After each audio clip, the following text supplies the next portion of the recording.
Runs in, right? Energize. And he steps on the pad, right? Energize. And then you stand very still. And a stagehand backstage moves these light faders back and forth. 1, 2, 3. And these lights go down, and these lights come up. And these lights go down. And I'm just standing here very still. And then the director will say, okay, everybody hold. Kirk, get out of the frame. I'd leave. Right. Camera's still rolling. And then the director would say, okay, stagehand, do your thing again. 1, 2, and he'd do the same light sequence. Now you have 2 pieces of film, right? What's the only difference between those 2 pieces of film? The person on the platform. Person on the platform. Right. Yeah. In one piece of film, there's a guy there, and in the other, he's not. Right. So now what happens when you cross-fade between those 2 shots? The guy just Disappears. Cool. And then the last thing you do is you give it to an animator who will draw a line around the guy, and then we'll project another piece of film, let's say a glittery, sparkly piece of film, inside that shape. So it covers when he's fading away.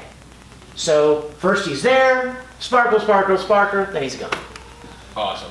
And what you guys need, I want you guys to really appreciate is that didn't exist. Like, these guys were completely shooting from the hip.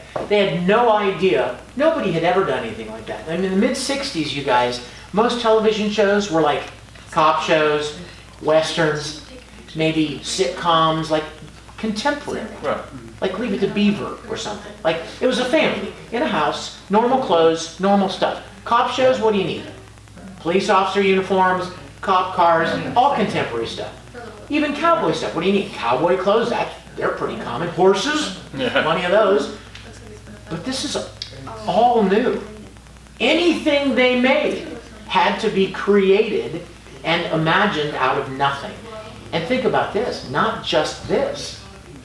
Every week there was a new alien planet, or a new world they went to, or a new character. What does he wear? What do they look like on that planet? What do they fly in? What are their ships like? What color is their skin? It's all brand new, uncharted territory.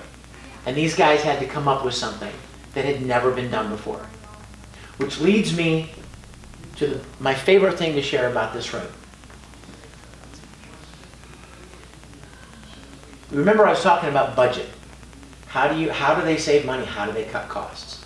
As they were conceptualizing Star Trek at the beginning, the main guys are sitting around trying to think, okay, how are we going to do this? How are we going to build this? Oh, we can use this to make this, and this and that. Well, then they started thinking about, okay, now if we're making a TV show, a weekly TV show, about this spaceship that goes to different worlds and meets new people and has these adventures, we have to build a ship. So they did. They built an 11-foot long model of the Enterprise. Maybe some of you have seen it. It's in the Smithsonian. I've seen it. It's beautiful. 11 feet long. Because they didn't have CGI, right? They had to build actual models. So this model is 11 feet long.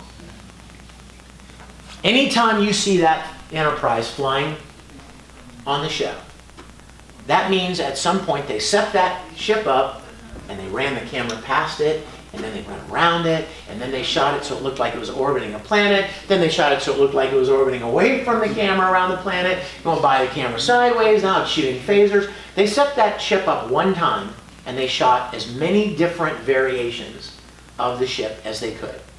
So they didn't have to keep doing it. That would be incredibly costly, and it would kill your schedule. Like, you wouldn't be able to stay on schedule. You're cranking out a new show every week, if you can even imagine.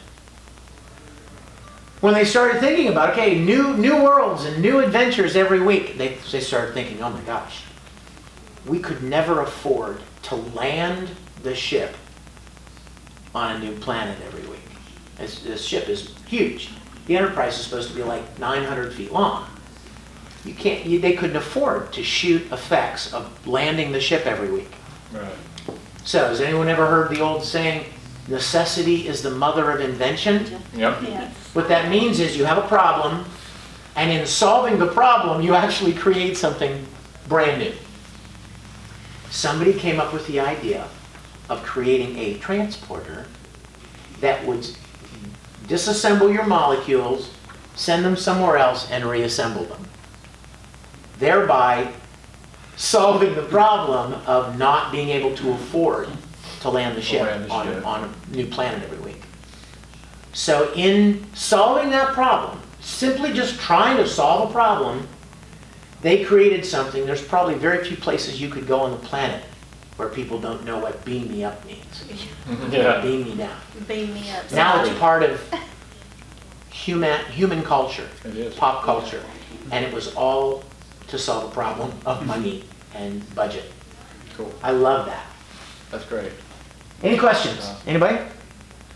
What are the plastic walls again? What that makes that? Oh, in the original series, a lot of people have wondered about these. In the original series, they were probably some kind of metal conduits.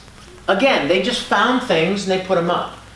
That stuff, I don't know where it was and where we would ever get it now. So I literally made these. I did this in Photoshop. I did a lot of research and took screen caps. And I designed this pattern in Photoshop. And then I had a company print them on vinyl, hard vinyl strips. So that's what's that's what's here. And that's another thing you'll see in several places around the ship. Again, once they like something, they use it several times. Oh, that's Because that's not nice. only is it easy, but it also creates a continuity. You see similar things around the ship. Ready? Ready to continue? Do you want to take some pictures? Oh, I was gonna yes. say, yeah,